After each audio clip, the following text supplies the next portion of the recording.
নমস্কার বন্ধুরা, চলে আসলাম আজকে আবারও রান্নাঘর উইথ নমিতে আপনাদের জন্য নতুন রেসিপি নিয়ে। যেহেতু ঠান্ডা এসে গেছে, এই ঠান্ডার মধ্যে আমাদের সবার মন চায় যেন রাতে একটা ঝটপট কিছু বানিয়ে খাই গরম গরম। এখানে দেখো আমি নিয়ে নিয়েছি আলু। আজকে আমি বানাবো আলুর পরোটা। আলুর পরোটার জন্য আমি এখানে ছোট ছোট আলু নিয়ে নিয়েছি আর সিদ্ধ করে এটাকে ভালো করে ম্যাশ করে নিচ্ছি। আলুটাকে ম্যাশ করার পর দেখবে আমি এখানের মধ্যে অ্যাড করব অল্প কিছু উপকরণ। আমি দিয়েছি এখানে হলুদের গুঁড়ো আর একটু 1 চামচের মতো চাট মশলা, আর দিয়েছি এখানে 8 চামচ গরম মশলার গুঁড়ো, আর দিয়েছি এখানে চিলি ফ্লেক্স। চিলি ফ্লেক্স যদি আপনারা না দিতে চান তাহলে কাঁচা লঙ্কাও দিতে পারেন। এখানে আমি দিয়েছি ধনেপাতা কুচি কুচি করে কেটে। তার মধ্যে দিয়ে দিলাম এখানে পরিমাণ মতো লবণ। লবণ দেওয়ার পর আমি এর মধ্যে অ্যাড করলাম 1 বাটি ময়দা আর 2 বাটি আটা। আমি আটা আর ময়দা দুটো মিশিয়েই একসাথে এই আলুর পরোটাটা বানাবো। তার মধ্যে এখানে আমি 2 থেকে 3 চামচ পরিমাণ সাদা তেল দিয়ে দিয়েছি। আর এখন এগুলাকে ভালো করে একটা মিশ্রণ করে একটা ডো বানিয়ে নেব। আমি এটাকে ভালো করে মিশিয়ে তার মধ্যে অল্প অল্প জল দিয়ে একটা ডো করব। এখানে একসাথে আমি জল দেব না, আমি একদম হালকা হালকা করে জল দিয়ে ডোটা বানিয়ে নেব। আমরা জলের পরিমাণটা ততটুকুই দেব যাতে করে আমাদের ডোটা সুন্দরভাবে হয়ে যায়, বেশি শক্তও না হয় আর যেন একদম নরমও না হয়। এই যে দেখো আমার ডো বানানোটা হয়ে গেছে, একদম সফট সফট হয়েছে, বেশি শক্তও হয়নি আর একদম নরমও হয়নি।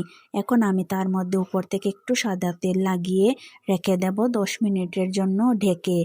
সাদা তেলটা দিয়ে দিলে পরে উপর থেকে আমাদের এটা একদম আরও সফট হয়ে যাবে।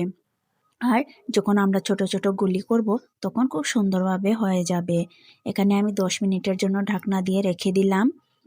10 মিনিট পর দেখবে আমাদের ডোটা এই যে দেখো ঠিক এরকম হয়েছে। ঠিক এরকম হওয়ার পর আমি এটাকে ছোট ছোট করে আলুর পরোটার জন্য লিচি কেটে নেব। এই যে আমি 2 হাতের সাহায্যে এটাকে গোল গোল করে লিচি কেটে নিচ্ছি। এই যে দেখো এত বড়, বেশি বড়ও হয়নি আর একদম ছোটও হয়নি। সবগুলা লিচি কেটে রাখার পর এখন আমরা এটাকে বলে নেব। এই যে দেখো আমি এখানে একটু আটা লাগিয়েছি আর এটাকে একদম হালকা হালকাভাবে বেলে নেব। আমি এখান থেকে উপর থেকে আটা দিয়েছি যাতে করে যেন চিপকে না যায়। এই যে দেখো আমি এই সাইজটা করে বলে নিলাম। এখন আমি এটাকে ফ্রাই করব। এখানে আমি গ্যাসের মধ্যে তাওয়া বসিয়ে তার মধ্যে দিয়ে দিলাম পরোটাটা। পরোটাটা দেওয়ার পর আমি এখানে একদিকটা সেঁকে নিয়েছি আর উল্টে দিয়েছি। এই যে দেখো আমার একদিকটা মোটামুটি সেঁকা হয়ে গেছে। এখন আমি তার মধ্যে অ্যাড করব তেল। আমি এখানে একটা চামচের সাহায্যে উপর থেকে আস্তে আস্তে ঘুরিয়ে তেল দিয়ে দিয়েছি। তেল দিয়ে আমি একদিকটা ভালো করে মিশিয়ে দিলাম। এখন আমি পরোটাটা উল্টো পাল্টা করে ভেজে নেব।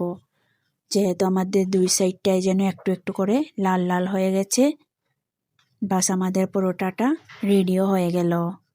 এখন আমি এটাকে নামিয়ে রেখে দেব আর সেই একইভাবে সবগুলা পরোটা ভেজে নেব। আর হ্যাঁ বন্ধুরা, আমার এই পরোটাটা কেমন হলো বানানো আমাকে অবশ্যই কমেন্ট করে জানাবে। আর যদি আমার চ্যানেলে নতুন হয়ে থাকো তাহলে অবশ্যই আমার চ্যানেলটাকে লাইক আর সাবস্ক্রাইব করে আমার সাথে থাকবে। আমি এক এক করে সবগুলা পরোটা এইভাবেই ভেজে নিলাম। দেখো একদম পারফেক্টভাবে হয়েছে, দেখতেও কি সুন্দর লাগছে। এই যে আমি সবগুলা পরোটা এখানে ভেজে নিয়েছি। আমার পরোটাগুলা প্রায় তৈরি হয়ে গেছে বানানো। এভাবে পরোটাগুলা বানালে পরে এগুলা এত সফট হয়, ঠান্ডা হয়ে গেলেও কিন্তু এগুলা সফটই থেকে যায়। এই যে দেখো আমি দেখিয়ে দিচ্ছি একদম কি সফট সফট হয়েছে দেখো। বাস এখন এগুলাকে শুধু সার্ভ করার পালা। এটাকে বাচ্চাদের টিফিনেও দিতে পারেন সকালে, একদম ঝটপট বানিয়ে দিয়ে দিলে বাচ্চাদেরও খুব ভালো লাগবে। আপনি রাতের ডিনারেও এটা খেতে পারেন। আমার এই আলুর পরোটাটা আপনার ঘরে বানানোর অনুরোধ রইল। সবাই ভালো থাকবেন, সুস্থ থাকবেন। আবার দেখা হচ্ছে নতুন ভিডিওতে। সবাইকে টাটা।